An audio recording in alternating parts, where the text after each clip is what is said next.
No, no habíamos Let's check this out. The darkest moment in TV history 3. Spooky time. Spooky from Nick Crowley. querido decir nada antes de Now, I've seen a lot of crazy shit. Like, a lot of crazy shit. So let's see if this makes me uncomfortable. chequear bien lo que estaba sucediendo porque compromete a personajes del canal. September 3rd, 2011. Oh, game shows. Love game shows.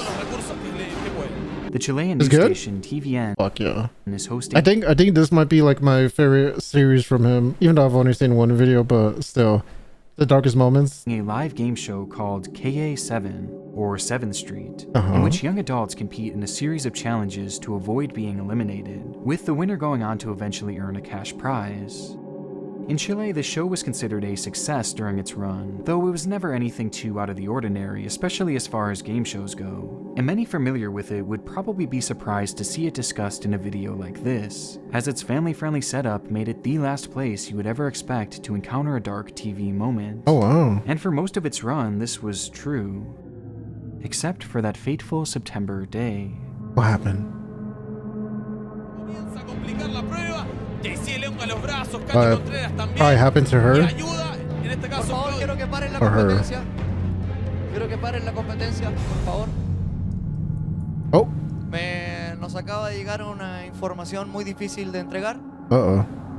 No habíamos querido decir nada antes de They said that something important happened, or they just been informed of something. chequear bien lo que estaba sucediendo porque compromete a personajes del canal. As the participants were engaging in a heated competition, the host, Jean-Philippe, unexpectedly halts the program in the middle of a game with breaking news that a terrible, terrible accident had occurred, though What? not one on the show, but instead within the network itself. What happened? That morning, a team of workers Hackers? from a TVN station, including Hackers? famed presenters Felipe Camaroga and Roberto Bruce, along with numerous staff, had boarded a military aircraft to document the recovery efforts after the 2010 earthquake which had ravaged the country, with the plane heading for the island of Robinson Crusoe, a destination that they would sadly never reach. Oh. As Jean-Philippe would interrupt Calle 7 to share the devastating news that the plane had crashed into the ocean and that everyone aboard had likely been killed instantly, including the entire team that TVN had sent and some of the network's most prominent presenters. Oh, wow. The news sent shockwaves across the entire country and especially the TVN network, with the on-air team having to report that their close friends and colleagues had tragically passed away. And over the course of the following days, numerous bodies would be found floating near the crash site, along with debris and eventually the craft itself. It was said that the flight had encountered heavy winds upon reaching their destination, leading to 2 failed landing attempts, and while making a large U-turn to try their 3rd landing attempt, the flight would disappear into the water, likely as a result of the craft running out of fuel. The interruption of the television program was and is considered a truly grim moment in the world of television, but the situation only gets more eerie as, upon searching the wreckage, divers would discover that the network's cameraman had been filming minutes before Oh, the shit. crash, getting shots of each and every person aboard, all of whom were clueless to the fact that in just a few minutes' time, they would all be dead. Wait, did they record the crash?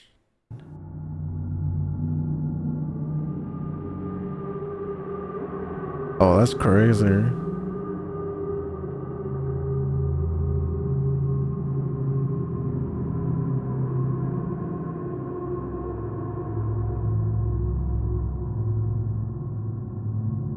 It's unexplainably haunting watching a group of people unknowingly experiencing their final moments on this earth.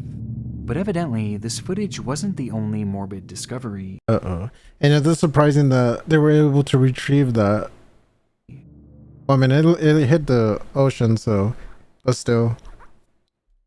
Within one of the camera's SD cards was a curious set of 6 images. Images that at a glance are not directly discernible, but once some effects are applied, start to become a bit more clear, As in the most infamous example, we see what appears to be a plane window, along with a large amount of water covering the lens, with the image being timestamped after the plane had impacted the water. Oh, wow. And to make things even stranger, the SD card that was storing these images was allegedly found inside an empty water bottle. Oh, and though to my wow. knowledge it has never been proven, these images introduced the idea that at the very least, the cameraman, Romina Irazabel, was alive and even conscious after the crash, and snapped the pictures before placing the SD card in the water bottle in order to save them from corrupting in the salt water. Yeah. Which would also mean that he was alive and trapped aboard the broken vessel Oh, so as it slowly sank to the bottom of the ocean, He drowned to death? drowning with no hope of escaping the wreckage. Damn. To this day, the broadcast interruption,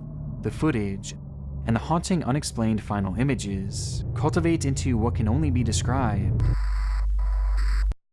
as one of the darkest moments in TV history. Is that the WWE? Yeah, that one was crazy. We don't know what has just happened right there. Let's see what other crazier stuff there is.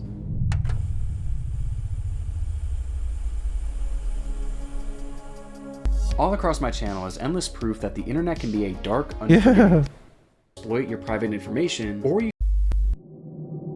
They're probably just going to let this thing play out. Yeah, we can't go much further. Bird's eye view? Oh, the bank heist?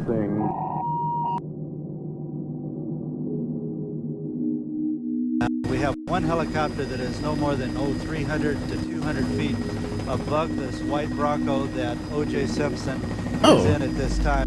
There's something inherently captivating Guess what happened about in here? watching a live police chase or standoff.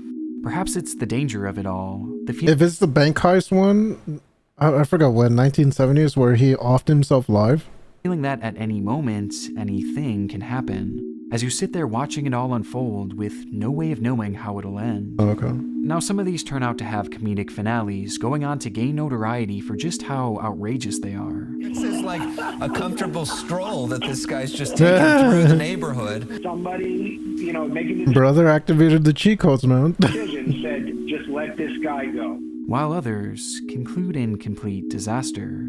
Luckily, not a lot of people see just missing those cars into that power line there. Wow, and that is quite the I love watching these. And throughout the history of televised police chases and police standoffs, certain moments have left viewers shocked and traumatized by their abruptly disturbing endings.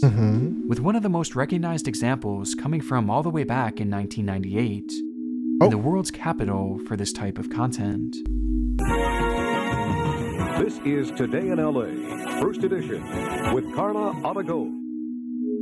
It happened on April 30th at approximately 3 p.m. when residents in LA had their evening programming interrupted by breaking news. A standoff of sorts had been developing on the Harbor Freeway, one in which numerous stations, even those showing children's cartoons, would cut to, and glued to their screens, adults and children alike. Yeah, dude, a lot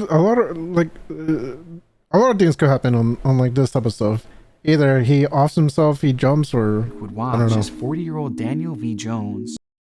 Or? And glued to their screens, adults and children alike would watch as 40-year-old Daniel V. Jones would exit his vehicle and display a homemade banner that read, "HMOs are in it for the money. Live free, love safe, or die." Which was neatly placed on the ground as Must have been man 40. if he knew helicopters would be arriving to capture this unfolding dilemma. Oh, wow.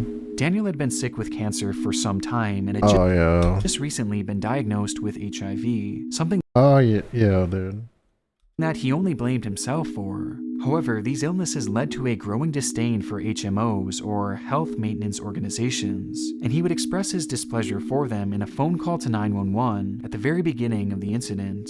During the call, he relayed how he believed the organizations valued profits over the lives of him and countless others. He wanted to expose them and all their harmful practices in front of the entire world. And now, he had his audience. So, with the whole world watching, Daniel entered his truck with his dog Gladys, lit a Molotov cocktail, and ignited a fire inside the vehicle, all while the broadcast stayed riveted on him. He burned himself? The scene And was the dog? absolutely brutal, But it got even worse as he eventually exited the car, still on fire and now badly burned. And despite knowing that Daniel clearly had the intention of ending his life, the cameras just kept on rolling. And they continued to roll even as he brandished. Oh, wow. That's crazy. Knowing that Daniel clearly had the intention of ending his life. Because, you know, well, I mean, I think they said it was 1980s, 70s. Back then, they probably weren't, like, ending the recordings of, like, live of broadcasts and all that. But, like, nowadays, they just immediately end it like that. The cameras just kept on rolling. And they continued to roll even as he brandished a shotgun. And followed through on his ultimate desire, as his life came to a gruesome end. All the while, thousands of children at home who were just trying to see their favorite cartoons watched on. Oh, wow. The incident became a PR nightmare for the multiple stations that were live on the scene and seriously called into question the morality of broadcasting incidents of this nature. Oh, maybe this is what triggered it. The ratings they received were just too good to ever stray away from the practice. In fact, if anything, this incident probably... Dude, that's a crazy way to go out. Set yourself on fire? Boosted their intrigue, as it was and I'm assuming he blasted himself with a shotgun? The ultimate example that anything can happen on live TV. And yes, despite the tragic result and its human toll, this incident ultimately gave rise to even more broadcasts of this nature that are still to this day a commonplace, with one in particular leaving a lasting impact on myself for nearly a decade now. Which one? It started the same as any other live police chase, with multiple stations interrupting their broadcast with that classic flashing breaking news text.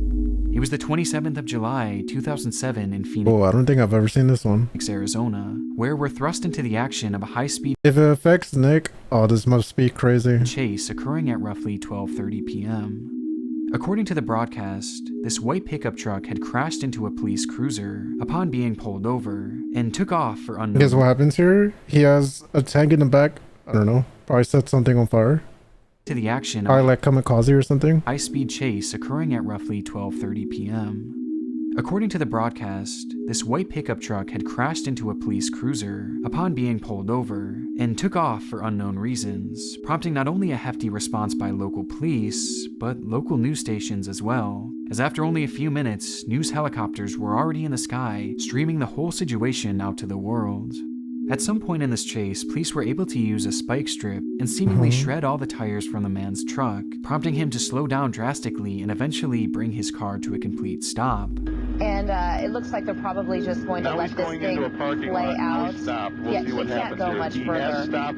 This may be the end of this thing. This led to the cameras in the sky scrambling to get that perfect shot, as the dramatic finale of this chase was growing ever so close. What's gonna happen? Though no one could have imagined the tragic end that this was all headed for. Yeah, look like those two cars posted. Maybe he started off. Taking off, running. Okay, now it's a foot chase. Okay, now he's jumped into now another vehicle. Okay. All right, they're closing in. Looks like they've... Oh, jeez. We're gonna pull out. What happened there? All right, they're closing in. Looks like they've... Oh, jeez. Did the chopper crash? Okay. Because I mean, dude, I don't think there's any way that he could have affected that. All right, they're closing in. Looks like they've... Oh, jeez. We're gonna pull out. We don't know what has just happened right there. It looks like the police have closed in on him. We don't know what exactly has transpired between the police. As the camera is fixed in on the action, we see a brief moment of static before the broadcast cuts back to the studio, followed by a hurried commercial break as confusion seems to fill the set, leaving the audience baffled at how they could pull away from the footage at such a tense, important moment, yeah, they causing probably many crashed. to change the channel in a hurry to see just how this thing would end, which is where many would be faced with the reality of what exactly they had just witnessed. How? Maybe the wind? He commandeered another car. Wait. I got a problem here. Okay. I got an accident. Go north. I got a helicopter down. Oh, no. Connie is telling us she has a helicopter down. Oh, no, Connie. This is unbelievable. All right, well, we're going to leave that pursuit and find out. This is miserable. This is unbelievable. Connie, can you tell us, are you getting chatter? You would know more than us right now. Oh, wow. At this moment, while KNVX TV's helicopter, piloted by Craig Smith, along with cameraman Rick Crowley, was capturing the action, a separate helicopter piloted by Scott Bauer. Yeah. That was so unexpected too. Holy shit. My whole thoughts was he was gonna do some shit like that, but it was the chopper. Bank, and cameraman Jim Cox from the KTVK station had been unknowingly heading directly towards them, and with all four men blinded by their obligation, they collided. Bauer Bank, and cameraman Jim Cox from the KTVK station had been unknowingly heading directly towards them, oh, and with wow. all four men blinded by their obligation to capture this chase in real time. The two aircrafts would unexpectedly collide, leading to the free fall of both helicopters and the deaths of all four aboard. Oh, wow. The footage was captured by both parties involved and shown live to who knows how many people, with both providing equally chilling moments, like in the original KNVX TV broadcast, where you can hear the faint yelling of one of the men on board. Well, we don't know what has just happened right there. It looks like the police. And in the KT. We don't know what has just happened. Right there. Well, we don't know what has just happened right there. It looks like the police. And in the KTVK helicopter, when Jim Cox says the line, "Now he's hitting eastbound and he just hit some more barricades. Absolutely unbelievable. This guy doesn't care what he hits." When in reality, the very craft he was in was mere moments away from barreling straight into the other news chopper. The entire scene is certainly one of the darkest police chases ever recorded, and to me what makes it all the more gut-wrenching is seeing the other news stations swarm to cover the crash, with many of those people forced to cover the incident being acquaintances and even good friends with the people they had just watched perish, leading to some genuinely heartbreaking reactions. Holy crap! Oh no! Oh Jesus! Oh God! Oh my gosh! Hey, oh my God! Channel 15 and Channel 3 just had a mid-air collision. Just watch that whole thing. I'm good. I'm off your nose. I'll get back with you. I think it was Scott. Okay. That was crazy. I would request is please leave my family alone.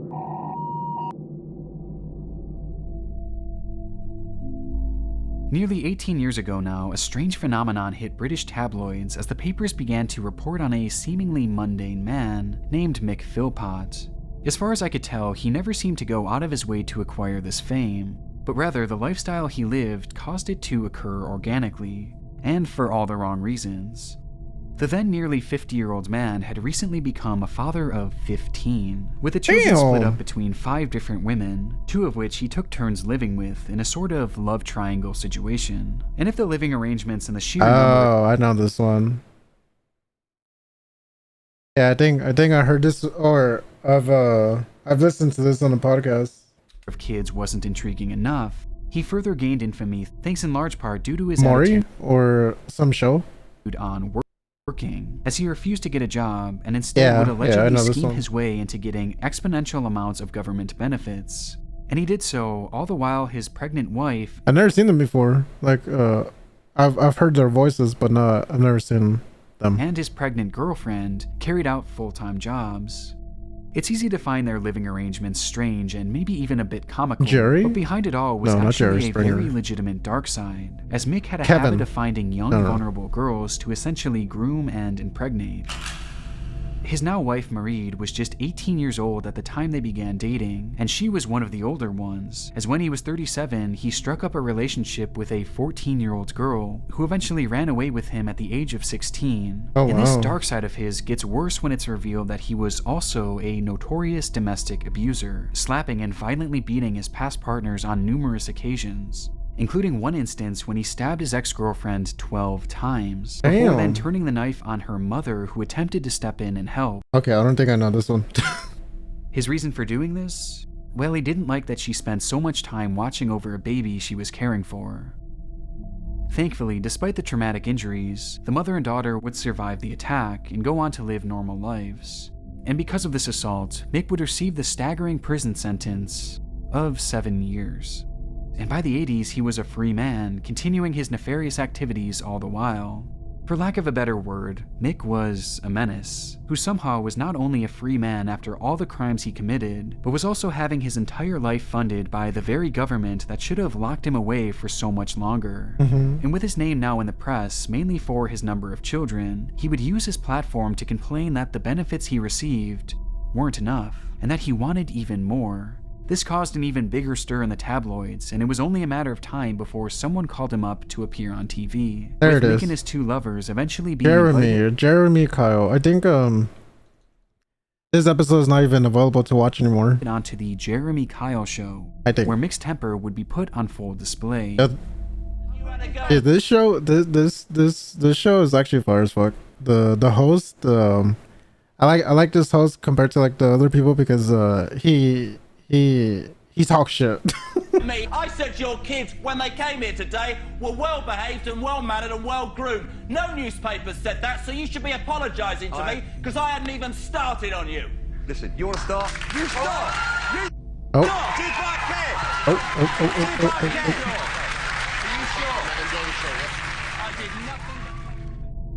Eventually, Mick would settle down, and his wife Marie and girlfriend Lisa Willis were brought out to discuss their relationship further, to which the two surprisingly seemed very content, not backing down from their stance that there was nothing wrong with their feelings towards Mick. Do you not get slightly peeved that she is Mrs. Mick and you're Mistress Mick? No. I'm being serious. No, I don't. It don't bother me one bit. Ending the program off on a surprising note for the host, who likely expected some sort of reaction from the pair, even getting frustrated to the point where he would lambast the girls for their laissez-faire attitude. Where is your dignity? You're 22. Don't you want a bloke to yourself? He just said, I agree with you.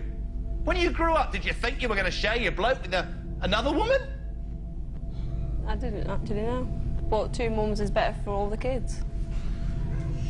Or confusing? No. And as the show came to an end, so too did Mick's 15 minutes of fame, as the paper slowly began to find their next target, and the world continued on with Mick, his 15 kids, and multiple lovers out of mind. Until the year 2012, when his name would pop up once again for a much different reason. A crazy shit.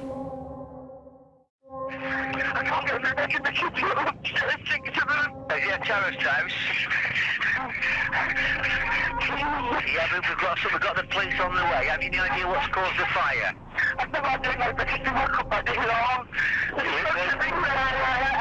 There's smoke everywhere.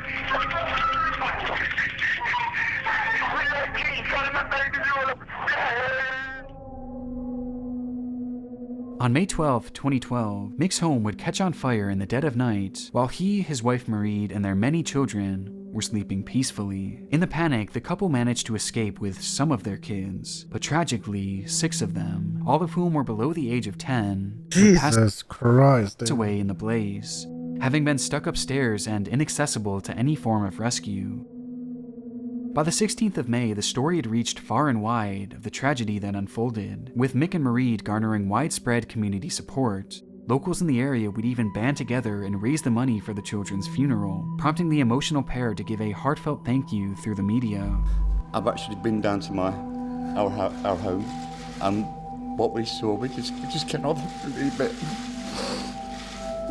To see this community to come together like that, it's just too overwhelming. But there's one thing I would request is please leave my family alone. If you've got any questions or anything at all, please don't come through me or my family. Please go to the police.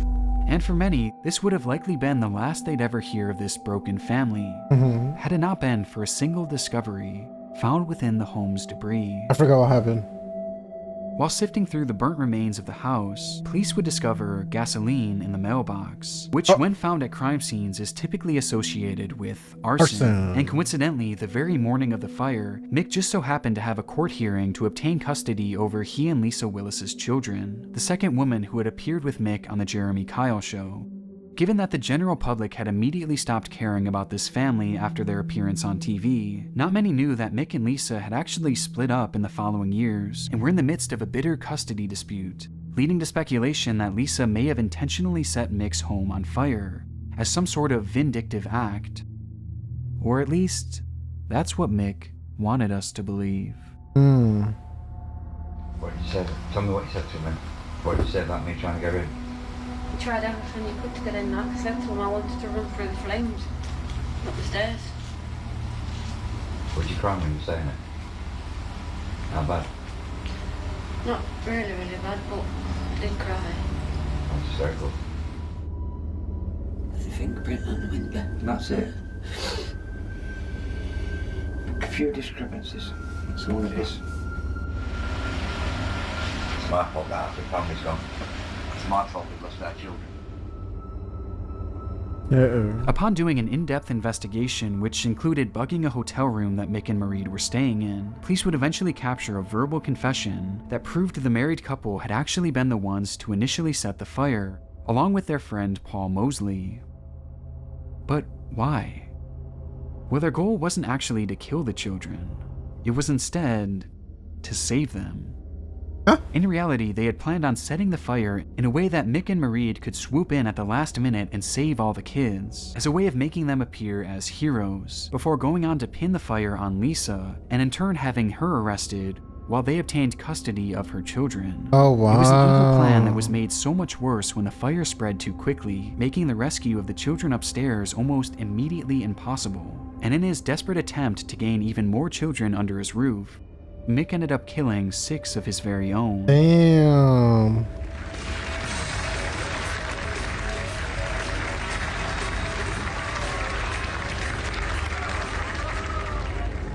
All for money. It's particularly chilling watching the 3 of these people sitting in unison on that fateful program, none of whom knowing just how bitter things would turn, and how 2 of them would eventually become murderers, all in an attempt to frame the other. It's unspeakably dark. And thankfully this time, Mick Philpott will be kept in prison till the day he dies, exactly where he belongs. There are a lot of accusations and allegations about what's happening. I'm going to do something that is unthinkable. Oh, we got 2 more. Our next case is by far the most requested topic that I have ever received on this channel, as it seems to strike a chord with so many who watch the situation unfold live. It all started on the evening of June 25th, 2007, the night in which the WWE had... I don't know the story of this. I think I just know like what actually happened. Preparing to air a live or 3-hour program known as Raw. The event I know was he set to did. feature their usual I don't know the details. Star-studded list of wrestlers going head-to-head in Corpus Christi, Texas. Though the morning of, out of the group of those star wrestlers, one man was missing, Chris Benoit. According to fellow wrestler Chavo Guerrero, he had received a voicemail from Benoit 2 days prior, where he was told that Benoit's wife Nancy and son Daniel had come down with food poisoning, before telling another co-worker the following day that Nancy was so sick that she had been vomiting blood. Also, Guerrero would go on to state that the following morning he received vague text from Benoit, with some simply stating his address and another giving directions to where the dogs were being kept, and how the side door to the house was left unlocked. Texts that were sent around 3 a.m. and ignored by Guerrero, as he knew he would be seeing Benoit in just a few hours, given that he was going to be picking him up at the airport in preparation for the show. Though he would never hear from Benoit again. Okay. In reality, WWE superstar Chris Benoit, his wife Nancy, and their son Daniel are dead. Murder-suicide, I think. With the program growing nearer on the 25th, I think news would be relayed to the WWE that Chris Benoit, along with Nancy and Daniel, had been found dead within their home. The news came as a shock to the entirely scheduled Raw event. The decision was made to cancel the matches and instead showcase a tribute to the famed wrestler who suddenly lost his life. And so on the evening of June 25th, 2007, the WWE would reflect on some of Chris Benoit's best moments in the circuit, along with their biggest stars giving personal accounts of just how much Benoit meant to them. With it all happening live and in real time, the very night that Chris was found dead. Oh my god. Imagine that. Imagine how they felt after like what happened. The full facts. Throughout the program, wrestlers like Stone Cold Steve Austin, John Cena, and CM Punk, who was originally scheduled to fight Benoit that night, shared heartfelt memories of just how good a man Chris Benoit truly was. emphasizing his talent, work ethic, and the love he had for his family. It was respect.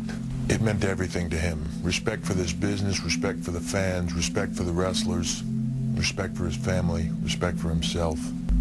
And for a moment, this all seemed to be exactly what the wrestling world needed, to bring everyone together in remembrance. But near the end, a shift seemed to occur following an interview given by William Regal, whose comments towards Benoit felt far more reserved than the others before him, who poured their hearts out over their fallen friend. At a later date, I'll be quite happy to sit here and tell you all the things about Chris Benoit that I'd like to tell you. But now all I'm willing to say is that Chris Benoit was undoubtedly the hardest working man in professional wrestling. According to some watching the program, the interview did feel a bit out of place, and apparently slightly threw off the vibe of the remaining show, as things felt far more stiff and reserved than at its opening. And there was good reason for this. Maybe when Regal was preparing to do this live interview, he was allegedly approached by fellow wrestler John Layfield, who pulled him aside and asked, "You think he had anything to do with it?" Initially, the thought had never even crossed his mind. In fact, he had a heartfelt message fully prepared to read in the moments leading to his interview. But something about that question made him pause, leading to his subsequent words being rather short and cautious, as the hesitation led to the creeping thought of, what if he really did have something to do with it? A thought that very few at the time had even considered, which looking back seems so surreal. As for those familiar with the case, you know exactly where this is headed. Yeah, I don't know the details though. We're now looking at this case and ruling it as a double homicide suicide. Evidence in the home leads us to believe that Mr. Benoit had murdered his wife by asphyxiation. Sometime shortly after that. How did he kill the kid? The same for his son, Daniel. How do you do that? Dude, that is wild. How do you kill your son like that? Over the previous days before or anyway in general Chris's tribute was aired, he would be the one to take the lives of his wife, son, and eventually himself. Dude, hopefully this is not a situation where it's like, until this day we still don't know why he did it. Benoit did so by drugging and strangling his son and wife, while leaving Bibles by their side, seemingly as a result of some type of mental breakdown. To this day, an exact... You're one to talk. Why don't you tell us the story of Beagle? Shut up. Exact motive is still not fully understood, but it likely had to do with... Wait, what? Son and wife, while leaving Bibles by their side, seemingly as a result of some type of mental breakdown. To this day, an exact motive is still not fully oh my god. Understood, but it likely had to do with a combination of multiple factors. Concussion? With the most glaring being the head trauma that Benoit had suffered as a result of his profession. As following his death, Benoit's brain was studied by a neurologist who would go on to state that Benoit's brain was so severely damaged, it resembled the brain of an 85-year-old Alzheimer's patient. Wow. The gruesome scene uncovered at the family home by the hands of Chris Benoit makes this whole memorial program for him just seem so much more chilling, as not even 24 hours later, the man that was being so highly praised as a loving family man would be revealed to have been the one behind his own family's murder. Yeah, the crazy thing is, like, he obviously had intent because he put or he poisoned them, and then he put the Bibles next to them. And as disturbing as this all is, there's plenty of other chilling moments left behind by Benoit, with perhaps none more eerie than the promo he shot for another Raw event just a few years before his death. My wife and my children will not be watching Raw because I am going to do something that is unthinkable. I'm going to leave you with my anger. Sleep well.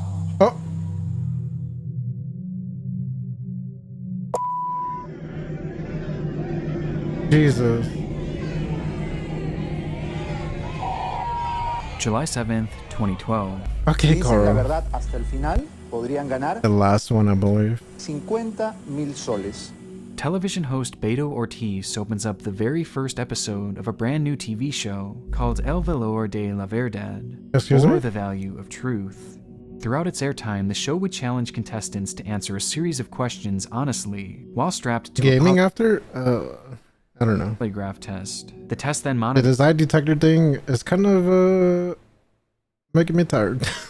if the person is telling the truth. Kind of making my eyes a little sore.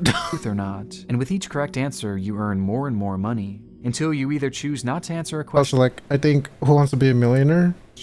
Or until you're caught lying. Though there was a catch. The questions would get increasingly more difficult and embarrassing, and all the while you're answering them, Bro, tomorrow I end up being fucking blind. Seated directly next to your loved ones, with whom the questions were often based around.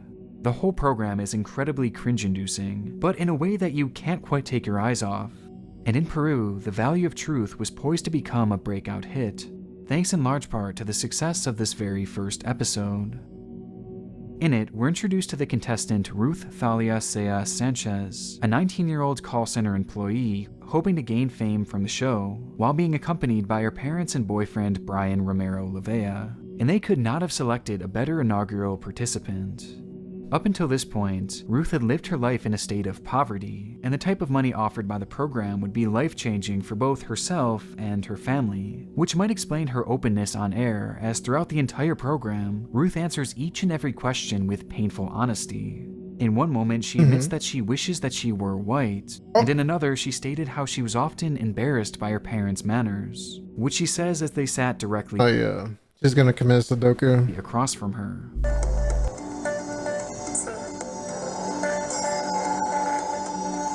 Oh my god. Unless murder-suicide again.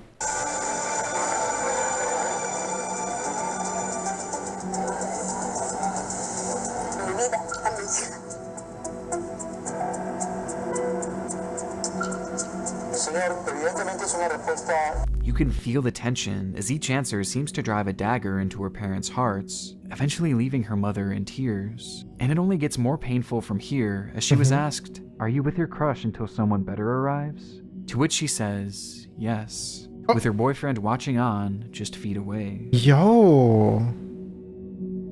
That's following crazy. this, the questions would become more and more intrusive, with Ruth eventually having to admit that in order to pay her bills, she worked at a nightclub as a stripper, which was news to all of her loved ones who sat there stunned by the revelation, especially her boyfriend Brian. A revelation that leads us to Ruth's final question and the most painful one of all. Have you ever accepted money in exchange for sex?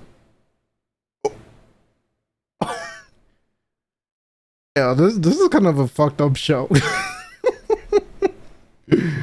But get your bags, sis.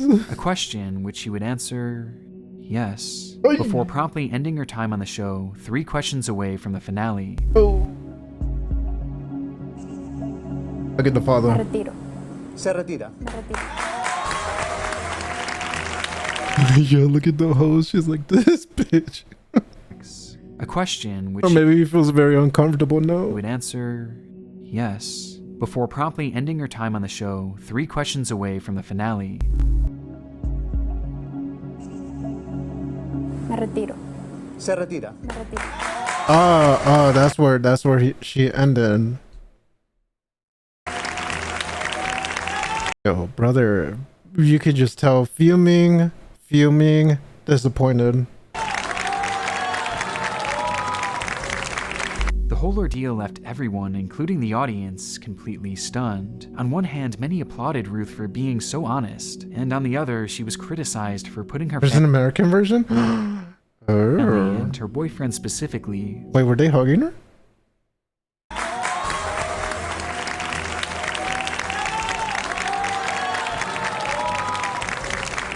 The whole ordeal left everyone, including the audience, completely stunned. On one hand, many applauded Ruth for being so honest, and on the other, she was criticized for putting her family and her boyfriend specifically through this embarrassing line of questions. Oh yeah, dude, brother is done. Look at him. He's like, he can't wait to leave already. Specifically, through this embarrassing line of questions. broadcast for the whole country to see. Yeah, honestly, if that was me, dude, I would 100% be gone. Fuck that. The cringe-inducing episode became so popular that the station supposedly aired it each weekend for a staggering 12 weeks straight. Damn. The show and Ruth herself became instant phenomenons, and in a sense, this did bring Ruth some of the fame that she so desperately desired, making appearances on multiple news programs in the following weeks, and becoming a legitimate household name in Peru. And the finances helped her situation too, as she walked away with 15,000 sols, or about $5,800 US back then. And $5,000. For a moment, it seemed as if the pain of releasing all this private information might have actually been worth it. I do it. $5,000? Yeah, I'll expose my deepest secrets. Until the day she vanished. Uh-oh. Boyfriend did it. Yeah. Out of nowhere, Ruth suddenly went radio silent, missing appointments and failing to answer her phone while her home sat vacant. For 10 days straight, there was no sign of the young star, prompting a massive search of the area she lived in, with those same loved ones that had accompanied her on The Value of Truth helping lead the search efforts. Yeah, dude, you know, them, I think they're Peruvian? Peru people? I don't know. But knowing the Hispanic culture, when it comes to like that type of stuff, it's on a whole different timing. Until eventually, police would happen across her lifeless body, buried in a shallow grave. Aye. She had died of asphyxiation, Aye. a clear-cut case of murder, and there was only ever one suspect. Boyfriend. Just before Ruth had vanished, she would make an appearance on TV, in which she appeared lower energy than normal, expressing her sadness in the fact that her and her boyfriend Brian had broken up, likely as a result of the embarrassment brought about by the show. Yeah. And with this in mind, Brian had been questioned about his role in her disappearance, and eventually admit to everything. Oh. Angered by the embarrassment that Ruth had caused him in front of the entire nation, feeling as if he was owed a certain percentage of the money that Ruth had earned, Brian would visit Ruth's home and drug her with sleeping pills, before proceeding to assault her, and eventually hang her. He would then bury her body. To everything. Angered by the embarrassment that Ruth had caused him in front of the entire nation, and feeling as if he was owed a certain percentage. Oh, he was trying to get away with it. Percentage of the money that Ruth had earned, Brian would visit Ruth's home and drug her with sleeping pills, before proceeding to assault her, and eventually hang her. He would then bury her body in the hopes that she would never be found. Years later, Brian would be found guilty of Ruth's murder, and receive the punishment of life in prison. Despite its very first episode leading to a prolific murder case, The Value of Truth remained a hit show for years to follow, until it would eventually fizzle out and be taken off the air, leaving in its wake a multitude of embarrassing memories, and one of the darkest moments in TV history. Hey, that's a crazy situation. You make a TV show and your first episode leads to fucking murder? Jesus Christ. All right.